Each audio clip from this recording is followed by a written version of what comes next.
안녕하세요, 군사돋보기입니다. 최근 안타깝게도 우크라이나군이 솔레다르를 러시아군에게 함락당하고 예상보다 큰 피해를 입으며 후퇴하게 된 이유가 무엇인지 궁금한 분들이 많으실 텐데요. 지난 5월에서 6월 전투 이후 대부분 러시아군을 압도하며 잘 싸워왔던 우크라이나군의 상황에 비춰보면 제17전차 여단이 큰 피해를 입었다는 최근의 오신트 소식이나 제46 공수여단 병력이 거의 괴멸되다시피 하는 엄청난 피해를 입었다는 사실이 의아하게 느껴집니다. 최근 여러 오신트 소식에 따르면 그 이유가 무엇인지 드러나고 있는데요. 솔레다르에서 엄청난 병력으로 밀고 들어오는 러시아군과 맞서 싸운 우크라이나군 제46 공수여단과 제128 산악여단, 제17전차 여단은 각자 동등한 지위를 갖추고 있어 이들의 통합해 방어군들을 통제할 지휘관이 없었기 때문에 각 여단 전투부대원들이 기민하게 움직이지 못했던 것이 첫 번째 원인이었던 것으로 분석됩니다. 특히 제46 공수여단은 솔레다르시를 방어하기 위해 마지막으로 남겨진 부대였는데 이들은 러시아 바그너 그룹 용병들과 끊이지 않는 전투를 벌였던 것으로 파악됩니다. 우크라이나군 제46 공수여단은 크라스노폴리우카 방향에서 솔레다르로 몰려오는 러시아군과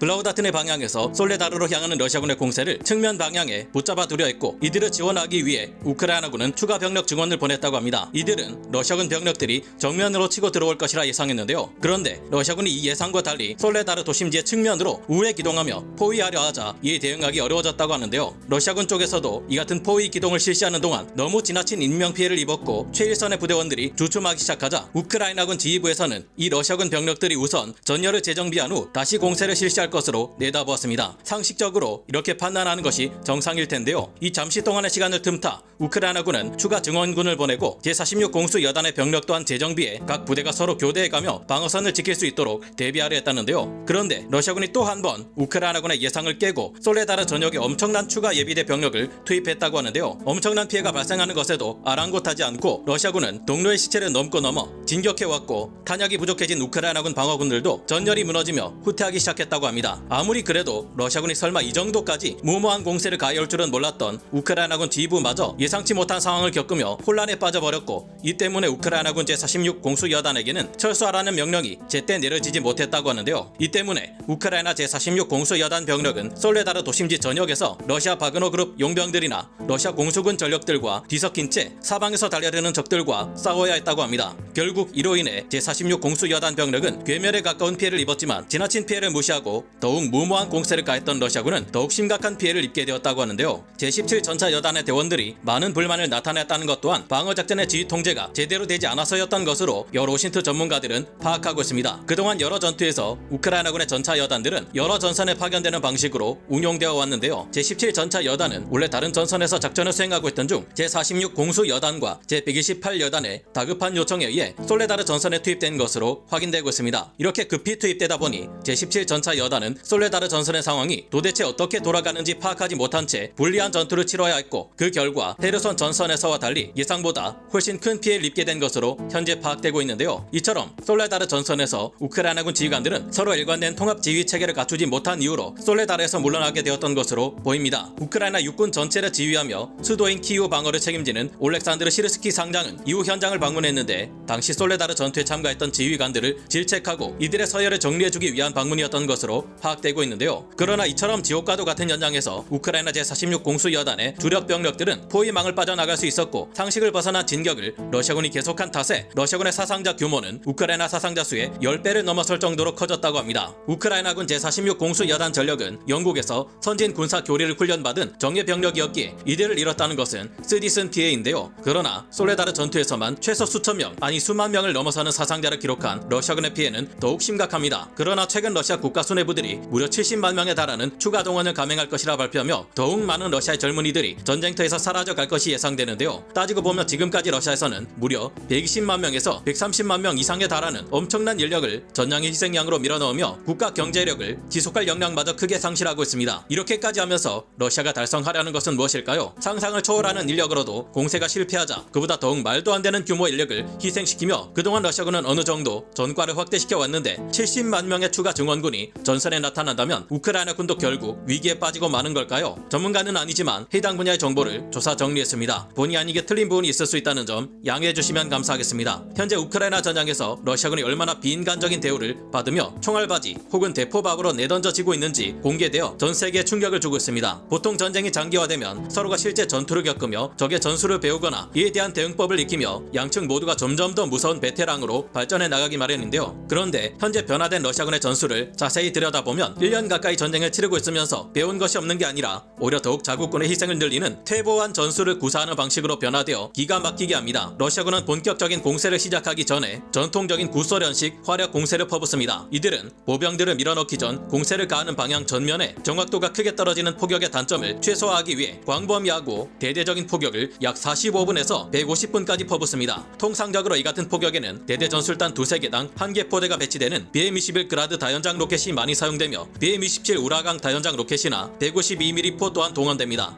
어쨌거나 병력을 하차시킨 전차와 장갑차가 뒤로 빠지고 나면 러시아군은 한 개 분대나 두 개 분대 단위로 보병 전력을 넓게 분산시켜 진격하게 만듭니다. 이 단계에서 물론 수많은 러시아군이 우크라이나군의 반격에 쓰러지겠지만 끝끝내 우크라이나군 방어선 30m에서 50m까지 접근하는 데 성공한 러시아군 보병들은 교전을 시작하거나 20m 거리까지 다가가 수류탄을 던져댑니다. 이런 무모한 전투는 부대 전체가 전멸해버리거나 후퇴하라는 명령이 전해지기 전까지 계속된다고 하는데요. 이 러시아군 보병들의 공격은 우크라이나군 방어선 전체에 가해지고 있는데 이 같은 수의 동원은 해도 너무 지나친 것이라 공세의 성공 여부와 관계없이 러시아 경제에 타격이 불가피함은 물론 러시아라는 국가 자체가 과연 존속될 수 있을지 의심스러울 정도로 막 나가는 행위라 볼 수밖에 없는데요.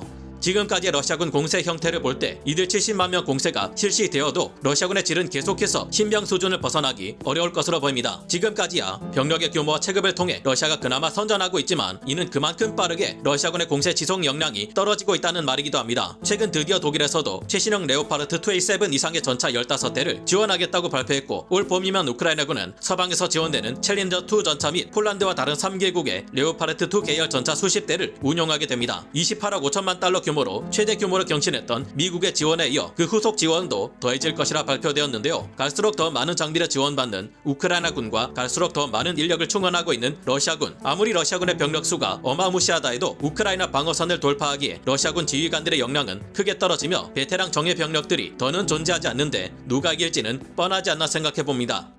다행인 것은 현재 떨어져가는 우크라이나군의 포탄과 탄약을 조만간 미국의 대규모 지원으로 충당할 수 있을 것이라는 점인데요. 러시아군의 공세 역량이 바닥나도 다시 러시아는 동원 병력을 통해 병력을 확보하겠지만 우크라이나는 드디어 서방 세계 여러 국가들로부터 공세에 필요한 본격적인 수천 대 기갑 장비를 통해 압도적인 화력으로 맞서게 될 예정입니다. 그때에도 과연 러시아군이 지금처럼 우크라이나군을 밀어낼 수 있을지 의문이네요. 오늘 군사 돋보기 여기서 마치고요. 다음 시간에 다시 돌아오겠습니다. 감사합니다. 영상을 재밌게 보셨다면 구독, 좋아요, 알림 설정 부탁드리겠습니다.